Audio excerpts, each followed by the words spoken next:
watching Vnews Bulletin. Now from another headlines as usual. Vietnam last trade turnover increases steadily. And later on, Sơn strengthens solidarity of ethnic minority groups in border area.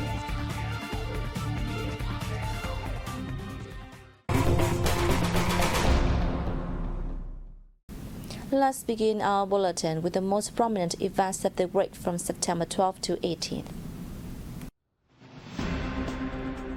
President of the Cambodian National Assembly, Samdech Heng Samrin, paid an official visit to Vietnam from September 12 to 14. In a meeting with National Assembly Chairman Vnews, the two leaders agreed to effectively implementing the site defense and security cooperation protocols and plans, while strengthening cooperation, especially in field of economy, among others.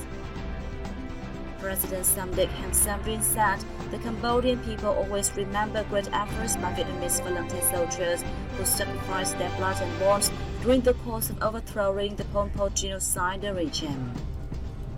During his trip, the President of the Cambodian National Assembly also paid courtesy visits to Party General Secretary Nguyễn Phú Trọng, President Nguyễn Xuân Phúc, and Prime Minister Phạm Minh Chính. Singapore's Deputy Prime Minister C. Kidd made an official visit to Vietnam from September 11 to 15 under the invitation of Deputy Prime Minister Lê Minh Khái. The visit underscored Singapore and Vietnam's excellent relations and reaffirms the bilateral commitment towards deepening bilateral cooperation. The Singaporean official was welcomed by Prime Minister Phạm Minh Chính, who affirmed that Singapore is one of the effective and practical partners of Vietnam in the region, especially in economy, trade, investment, and education training. On the occasion, the Singaporean Deputy Prime Minister visited Vietnam-Singapore Industrial Park in Bình Dương, during which he hailed VSIP as the most successful model of the Vietnam-Singapore partnership. Politburo member, Secretary of the Communist Party Vietnam Central Committee, and Chairwoman of its organization Commission Chun Thị Mai wrapped up her official visit to Japan from September 9 to 12. During her trip, the official met with President of the Liberal Democratic Party of Japan and Prime Minister Kishida Fumio. Two sides expressed their delight at the comprehensive and practical development of Vietnam-Japan ties within the framework of the bilateral extensive strategic partnership for peace and prosperity in Asia. The host leader affirmed that Japan considers Vietnam an important partner in its foreign policy towards the region. Prime Minister Fumio stressed that cooperation with Vietnam holds significance for Japan and wanted the two sides to further step up bilateral ties in the new situation. Foreign Minister Bùi Thanh Sơn visited Australia and New Zealand from September 12 to 15.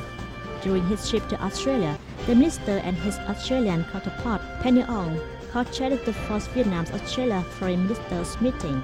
They agreed to boost cooperation in new areas such as climate change adaptation, digital transformation, energy security, and food security, among others.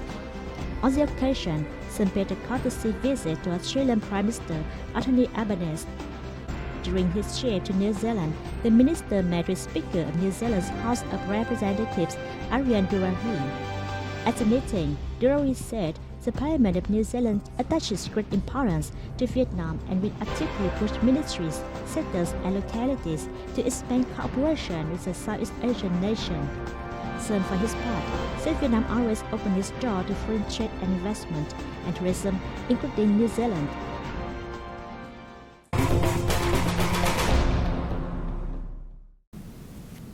Trade turnover between Vietnam and Laos hit nearly $1.1 billion in the first 8 months of this year, an increase of 27% compared to the same period last year. In the above period, Vietnam's exports to Laos reached nearly $415 million, up 1.4% year-on-year, while its imports from the neighbors stood at some $660 million, a rise of about 51% year-on-year. A total trade turnover between the two countries is expected to hit $1.6 billion this year, an increase of 20% against last year's figure, fulfilling the target set by the leaders at the 41st meeting of the Vietnam-Laos Intergovernmental Committee on Bilateral Cooperation. Total trade turnover between Laos and the world reached nearly $9 billion in the first 8 months, down 1.1% over the same period last year. The main exports of Laos are electricity, gold, paper and paper-related products, copper ore, rubber, and agricultural products. Its main import are petrol, vehicles, equipment, and machinery. While Vietnam's shrimp export was on downward trend in August, shellfish posted impressive export growth, reported the Vietnam Association of Seafood Exporters and Producers. From $456 million in May, shrimp brought home only $365 million in August. In the first 8 months of this year, shrimp export hit $3 billion, or 22.5% year-on-year. Vasep attributed the fallen shrimp export to rising input costs and unfavorable weather conditions, while the market demands down due to increasing inventories. Because of inflation, exports to the U.S. and China have fallen since July. Meanwhile, shellfish exports surged by 114% annually to $187 million in August. Its shipments maintained a 2 to 3-digit growth. On an 8-month calculation, shellfish raked in some $1.8 billion, up 81% year-on-year. Apart from the U.S. and the EU, member states of the Comprehensive and Progressive Agreement for Trans-Pacific Partnership, or CPTPP, are price spots for Vietnam's shellfish export. It's forecasted that the export of shellfish will maintain its growth between now and the year's end. The tax sector in the northern province of Ninh Bình has focused in recent times on implementing digital transformation and reforming administrative procedures to modernize business processes, helping to complete tax management in a modern and professional manner. More in the following. Previously, the accounting staff at this company had to visit the local taxation department to submit tax reports and could only issue 30 paper invoices in one day. However, since the company started to use e-invoices, it can issue 100 invoices in one day, helping to save costs. It helped us a great deal in invoice management and saving printing costs and the time of our accountants. Ninh Bình is one of 57 cities and provinces nationwide to implement the second phase of the e-invoice program since last April. More than 4,800 businesses and over 500 business households in the province have used declaration methods when paying taxes. As of mid-June, all businesses, organizations, business households, and individuals were using e-invoices. The provincial tax department has held many training courses for businesses in applying e-invoices. The tax sector will hold more such training courses or to open hotlines to quickly respond to inquiries from businesses and individuals. In an effort to broaden use, in May, the Ninh Bình Tax Department was recognized by the General Department of Taxation as one of 10 tax departments posting outstanding achievements in implementing the second phase of the e-invoice program. Tax reform and modernization has helped improve quality and efficiency in Ninh Bing's tax sector, eliminating backlogs and shortening the time needed to meet the requirements of businesses and individuals. We continue to improve applications and platforms to make them easier and friendlier to use. We will also coordinate with relevant ministries and sectors to integrate data and share information so we can exploit data effectively.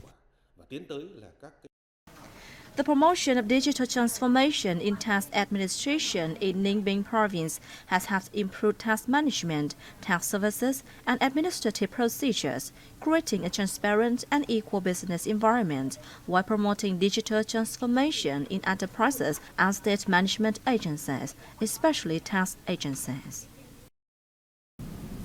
Vietjet has recently launched 2 new routes connecting the Pearl Island Phu Quoc in the southern province of Gyeongsang with New Delhi and Mumbai in India to further tourism and trade opportunities between the two countries. The Phu Quoc Mumbai route, inaugurated on September 8, will have 2 return flights per week, while the Phu Quoc New Delhi route, inaugurated on September 9, will offer 3 return flights per week. Fares on these routes are being sold starting from only about 28%, $28, excluding taxes and fees, under weekly attractive promotions. Vietjet is currently the airline operating the most routes between Vietnam and India. It operates 17 direct routes connecting Hanoi, Ho Chi Minh City, Da Nang, and Phu Quoc with the 5 largest cities in the South Asian country, namely New Delhi, Mumbai, Hyderabad, Ahmedabad, and Bangalore. Vietnam has officially extended visas for passengers to come and stay in the Pearl Islands for 30 days. The opening of the new routes makes it even more easier for Indian visitors as well as international tourists to discover the beauty of the islands. And at the same time, Vietnamese tourists can also easily discover India with convenient and fast e-visa policy with a COVID-19 test.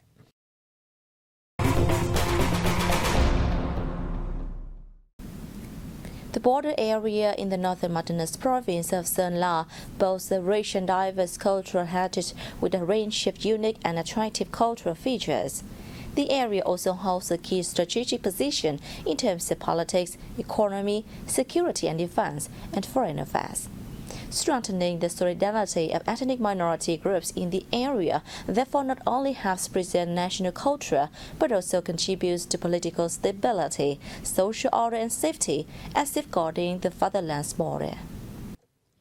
It has been a long time since COVID-19 broke out in Vietnam, and since members of armed performance troops in the border area of Mộc Châu district in Sơn La province have had the opportunity to gather together.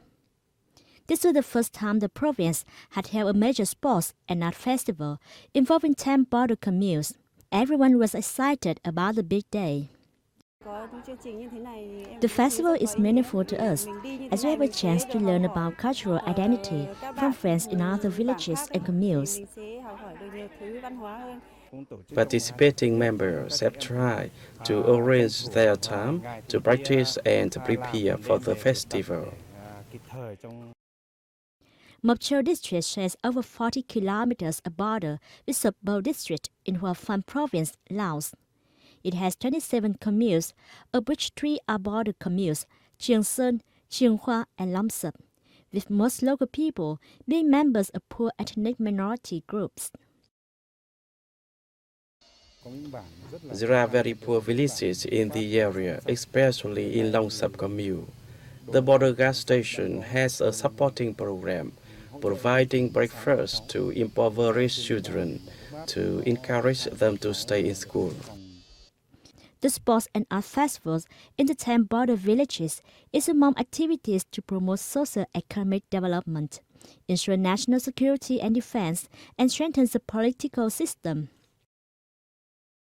2022 marks the 60th anniversary of diplomatic relations being established between Vietnam and Laos, and activities aimed to enhance spiritual and cultural values while helping to strengthen the solidarity of people living in border area. Cultural exchanges contribute to raising enjoyment among local people, thereby preserving the national cultural identity and strengthening political stability and social order and safety, while safeguarding the country's border.